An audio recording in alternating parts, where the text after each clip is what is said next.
Good morning. Good morning. Today is September 8th, 2024, and our title today is Exploring the Landscape of the Soul. Who came up Who with that? came up with that beautiful title? That sounds like my poet husband. Ah, So what does it mean? What are we talking about, Bob? well, I think we'll start off with where we often think God is. We often, and I think most of us were raised with an idea that God is outside of us, and that our mission, if we are interested in it, is to connect with the God outside. And what we're really talking about is the God inside. In fact, if you think about all of the exploration that you've done spiritually, you may have read about a great deal out here, but you've also experienced it in here. And so we're really talking about awakening to the God in you. And I know that's not an unfamiliar idea, but it's interesting. We seem to have the idea that God is out there as well as in here. In fact, it is that God is in each of us equally at all times. Now, we could refer to God as soul. In the Seth materials, which I really like, Seth talks about the oversoul or the greater soul, the source self, he calls it. And the source self is the part of you that knows all of you and is alive and well all of the time throughout time. And that's, I think, a really important piece, because when we're in prayer, we're often trying to reach out to connect to something, and there's often a sense of uncertainty as to whether that's something we're trying to connect with hears us or gets us or is available to us. And especially if you grew up with the idea that God is in the sky watching you and keeping score. As we get older, we know that's ridiculous. That's not true. And so we end up with, we're praying to, but I'm not sure what, and I'm not sure it really exists. And Yeah. so the really powerful thing, and Ernest Holmes has written a really wonderful piece on that, that God is the everything in you. God is the source of you. God is you. And so that means that you don't have to wonder, I wonder if God saw me do that. No, the truth is that source self in you sees all of that and is not in judgment of it, but rather is there for you in whatever that experience is. Now, God in you, as you, is you. Right. So I have studied this concept, this principle for 50 years, and I believe it, I know it, and I have just realized recently that I still am trying to embody that idea that God in me, as me, is me. Because I noticed that with my prayers, I have had a tendency, and I've even taught that prayer is like talking to God, and meditation is listening to God. Which is accurate, Well, but it's not inside, so not much. outside. Yeah, not so much, because talking to God implies that God is separate from you. And that's how we learn to pray as children. We learn to pray, beseeching God to please forgive us, please give us what we're hoping for. Right. Give me the bicycle that I really want. Yeah. Yes, or blessings of various kinds. You ask for things from God. And that's a very difficult concept to change in your prayer, even when we say the words, even when we give you the formula. Because I noticed that in my praying recently, I have uh, really concentrated on not praying to God, but I am speaking my word as God. If God in me, as me, is me, then when I speak my word, I'm speaking my word as God. And that's really difficult, I think, for us to embody when we have first learned about God as a child. Well, we were told that that would be a kind of blasphemy, Yes, that terrible there is the Lord Jesus and he is the one and you're not the one. And so since you're not the one, if you were to say God in me as me, excuse me, are you dethroning that which is the real God? Yeah, And the truth is that for us to make that connection, for us to be able to connect with the source of all, we have to reach in, not out. And if you've meditated, the experiences that you've had are interior experiences and not exterior. And, some of us have had angelic visions or experiences where, and what happens for some people is they will while they're meditating, they'll see an angel, and then they open their eyes and there's no angel. And then they'll close their eyes and the angel continues. So where is the angel? It's an interior experience. If our connection to God is an interior experience, that means that we have an interior that's connected. And we're not the only God. We're not all of what God is, but all of what God is in us and in everyone. Well, I think it may not be an interior experience as much as it is not a physical one, you know? Well, In yeah, other words, saying the same thing, I think. yeah, Yeah. that it could be I think a lot exists that is not physical. Mhm. And certainly I've had that experience, so I know exactly what you're talking Yeah. about. Um, so this is an interesting concept to try to embody, and there are lots of ways of explaining it, and some of them beautiful, and some of them I've been very familiar with, and yet I still caught myself this week um, realizing as I prayed, I was still talking to God instead of as God as me. So some of the words of Ernest Holmes, who is our founder of our movement, called this thing called the science of mind. And he said, the God within you is a unity, not a duality. This unity is changeless, forever revealing itself to each.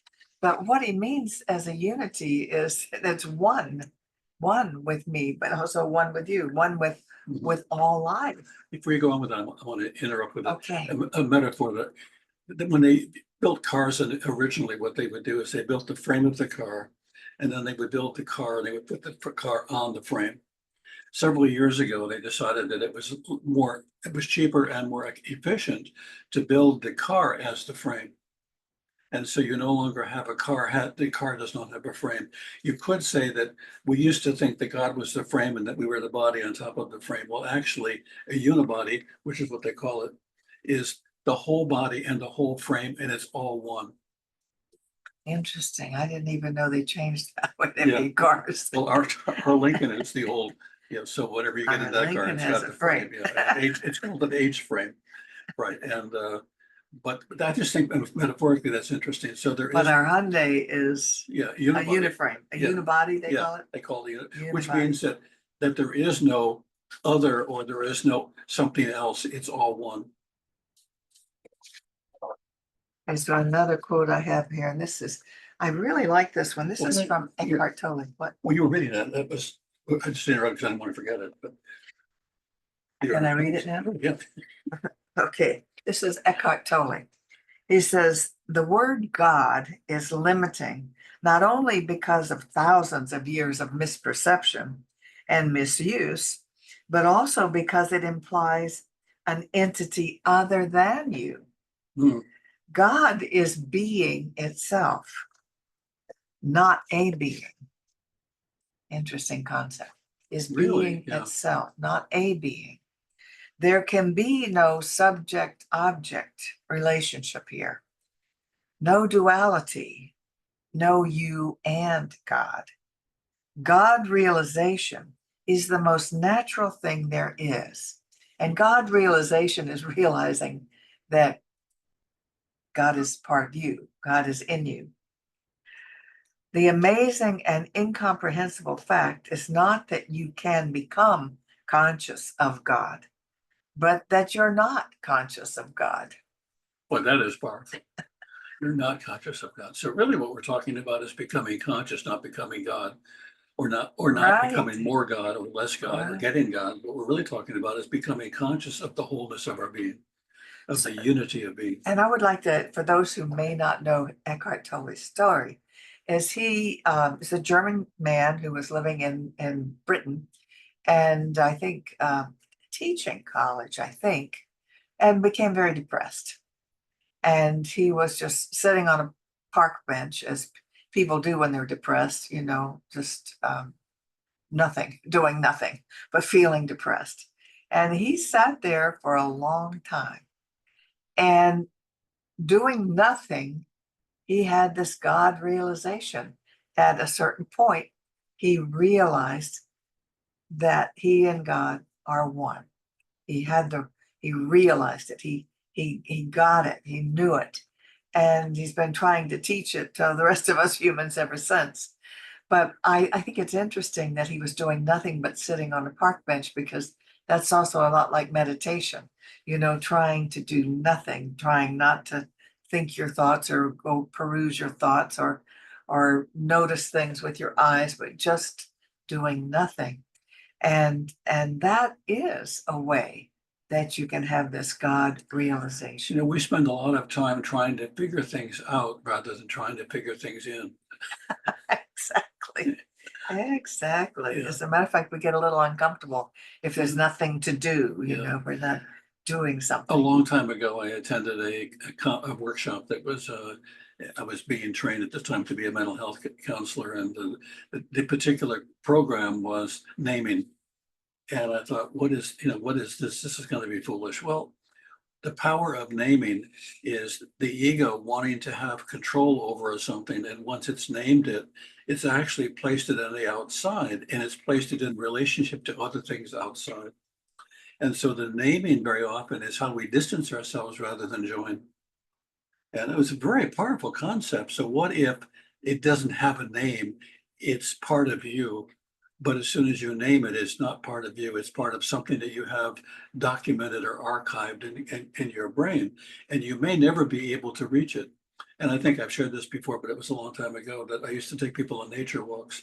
And when they would go out and they would say, "What kind of a bird is that?" I would say, it's a red-tailed hawk. Okay, next. And so I changed it. I said, "I don't know. It looks like a bird of prey. It does, doesn't it?" And they would look at it for a long time because they couldn't name it. And so they actually become part of it. And so pay attention to the naming of things. We often do that, unfortunately, in mental health. We'll name people, "Oh, he's narcissistic." And when we say that about somebody, even though that may be accurate in the sense that it describes a set of behaviors that appear to go with that, very often what we've done is we've cataloged the person so we can write them off. We've cataloged the person so we can distance ourselves from them rather than say, "What is that? Who is that really?" And so, and working in the field of mental health, I've seen clinicians do the same thing. "Oh, he's this. And now that you've said that he's this, what does that mean?" "Well, we probably can't do much, or it's not going to work, or," and think of the number of times he's a cheater, or he's a liar, or he's a this, or he's a that. And when we describe a person as a something, we miss out on who they really are. Yeah, that's true. I have another analogy that it's not new. We've heard it before, but I've never heard it from James Freeman. James Freeman was the poet, the who lived close to Unity Village, and he's the one who wrote the prayer of protection that they use in Unity. He also wrote a prayer that's on the moon that someone took to the moon. Obviously, we only had one trip to the Yeah, moon it was one where they shot. got off. And so, anyway, this is what James Freeman says. As beyond a wave, there is a sea, and as the wave is not separate from the sea, but extends back into the sea and shares its strength, so beyond body, beyond mind, there is the selfless self, where each one of us knows that he is not separate, not little and powerless, but one with the good. And the good is capitalized. And so it's another word for God. Always love that analogy of the wave. If the wave were semi-conscious, it would say, I wonder what I'm connected to." If the wave didn't know that it was part of the ocean. The other thing that is interesting to me too is that fish live in the water, but they're part water. And if you were to ask a fish, what ocean are you swimming in? They'd go, "What ocean?" Yeah, really. Because it is their medium. Right. Like we could say, "What air?" We're not. But What air do the we fish use? is actually composed partly of the same thing that is swimming in. Yes, And that yes, is, yeah. well, he doesn't know it. And I'm not the ocean. Yeah. Yeah, so it's one thing though to grasp the concept that we are one energetically, Obviously, we're separate with bodies, but we are one energetically with all of life, with all of each other. But so what's the big so what with that? Mhm. See, the big so what is that then we can use the same power of creation that God uses to create. We can see ourselves, know ourselves as healthy and whole. We can see ourselves as happy and loving and and loved, in love and loved. We can know that our loved ones are healthy, because the Bible has God creating by saying, let there be light. And there was light. Of course, it's an allegory, it's a teaching story. But we are also composed of light. Yes, we are. And we also create the same way. Mhm. We create the same way, even our desires. Our desires are a way of saying, let there be. We think, I'd like to experience this or do that, and that is the start of the process of creation. And unfortunately, we have a tendency to think, oh, well, not little old me. I don't have the power to create. I just said I wanted it. I didn't mean I could have it. Well, it's the start. And how do you know you can't have it? Because once you state your word, say, I want to experience that, be there, have that, that's the start of the process that then attracts all things to you. Everything's energy. And this idea of unity, you see, it's such a powerful thing that if each of us is a transmitter and a receiver, that is, we transmit God and we receive God. And when we receive God, what I mean by that is, I'm going to use an example that I recently ran into. I was talking to a Marine, an ex-Marine, who had served in combat, and he said we would line up in a line and we would walk across the field looking for what was there that could possibly harm us. And he said, what happened is one of us here felt what one of us on the other side felt at the time that they saw or felt something. And he said, we noticed that we would move as a single being. And all they were conscious of is what's happening out here and what is the danger. They all had the same concern, the same conscious awareness. But what they noticed is that they were unified in their moves, which is really, really interesting. So what it means is that not only do you have God in you, so does everyone else. And we're not disconnected except by ego, except by that notion that I'm me and you're you. But we actually are one. Now that also explains something else too, which is hands-on healing, mental healing. When you can hold in your consciousness the good for someone else, and that person then experiences that good as healing or a mental breakthrough or a new idea or revelation. That is an example of the unity that we're all connected to. Now, we know that very often when a scientist is working on something in one country and he publishes his paper, then he discovers 8 or 9 other scientists that have been working on the exact same thing, and they start communicating. How did you know that?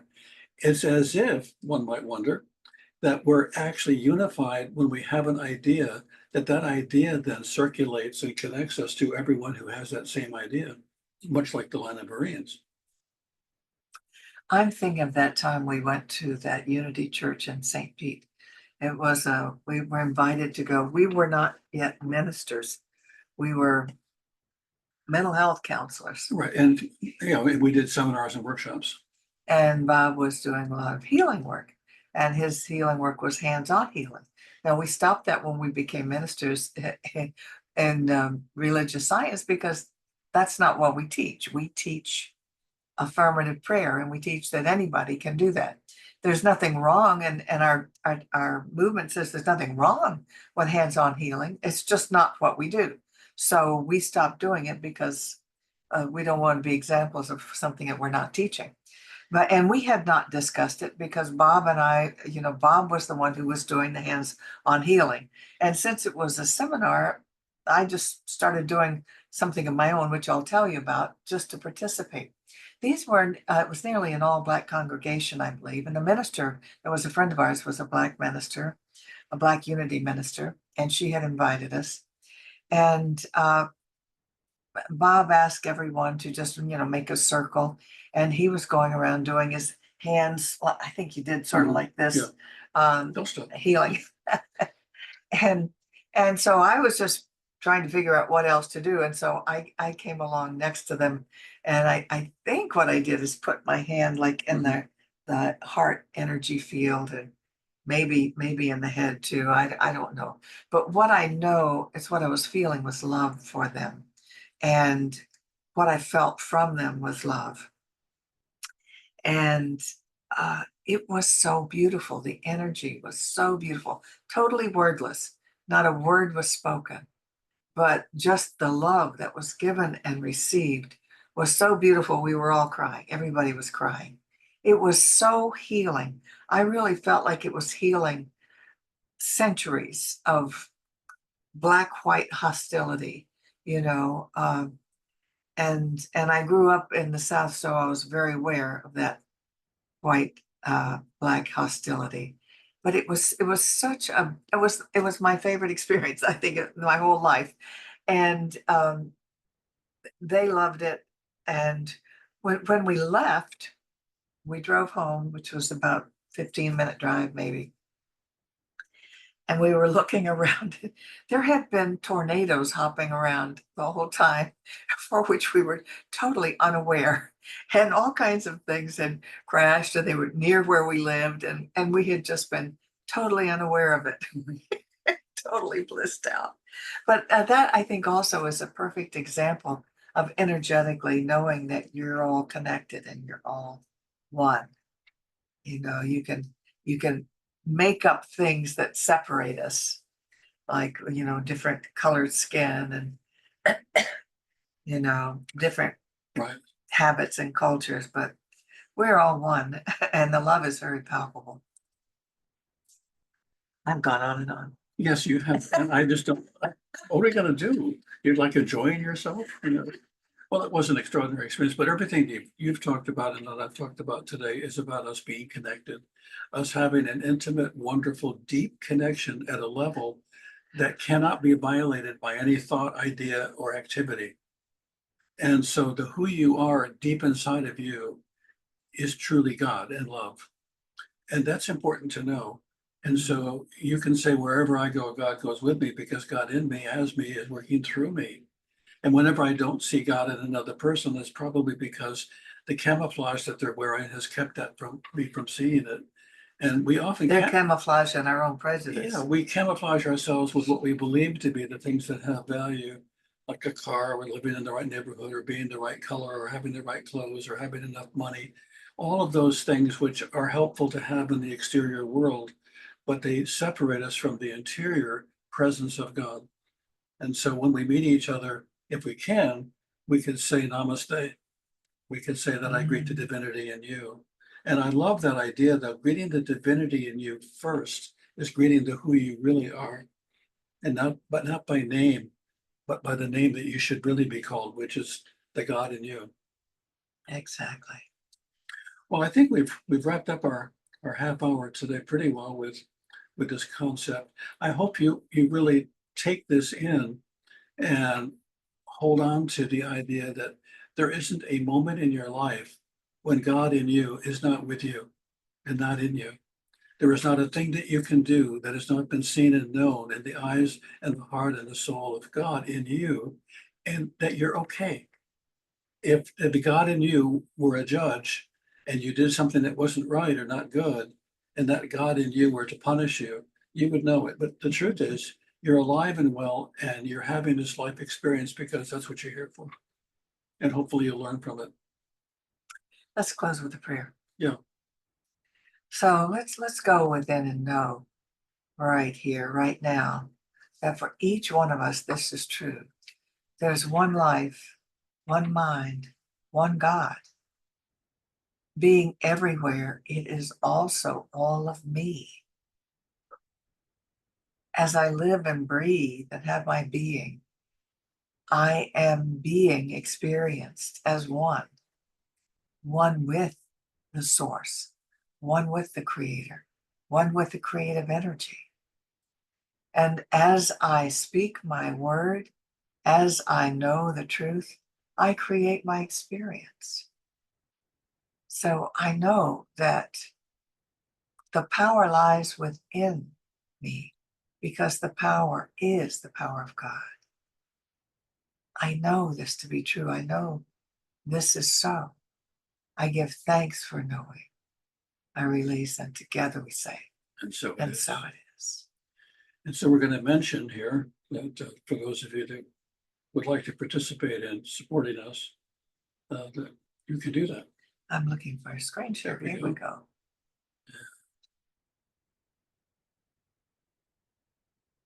Sure. Goodness, I have to do a lot of. Okay.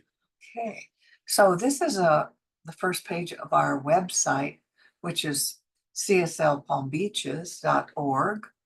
And when you go there, there's a little button that says ways to donate.